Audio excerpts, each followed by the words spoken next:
Tere hommikut!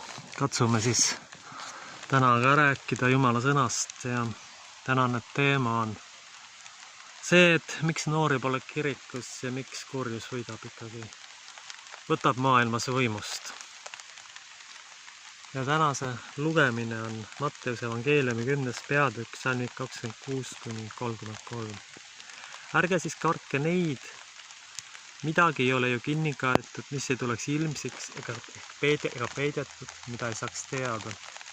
Mis ma teile ütlen pimedas, seda ütlen valges ja mida te kuulete kõrva sisse sosistatavat, seda kuulutage katuselt.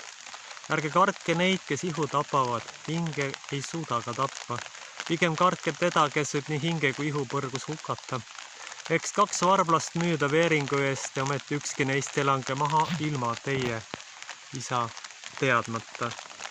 Aga teie juuksekarvadki on kõik ära loetud, ärge siis kartke. Teie olete enam väärt kui palju varblasi. Igat üht nüüd, kes mind tunnistab inimeste eest, teda tunnistan ka mina oma isa ees, kes on taevas.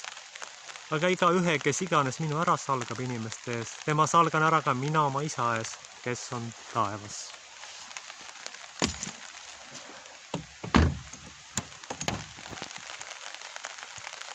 Salgan ära, sest pole tunnistatud armu, rahu. On tõstetud jällegi niikuinii mingisugune ebajumal esile. Mis siis on see kurjus, mis tänapäeva maailmas on? See tuleneb tegelikult paljuski ju meditsiini ebajumalast. Justkui oleksid kõik lahendused seal, aga ei ole ju. Meditsiin on paljude asjadest tegelikult võimetu. Lääne meditsiin tegelikult võitleb ainult tagajärgedega. Ta ei ole võimeline iialgi likvideerima põhjust, sest ta ei suuda kunagi tungida lõpuni inimese hinge. Ja sellest nüüd ebajumal teha ja väita, et just need asjad aitavad, aga tegelikult ei aita, pigem teevad hoopiski kahju. Hinge võib igaühele maha müüa ja saatana tegutsemine on alati ühemõtteline ja ühe mustriga.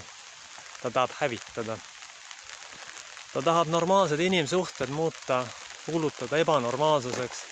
Ta tahab normaalse ühiskonna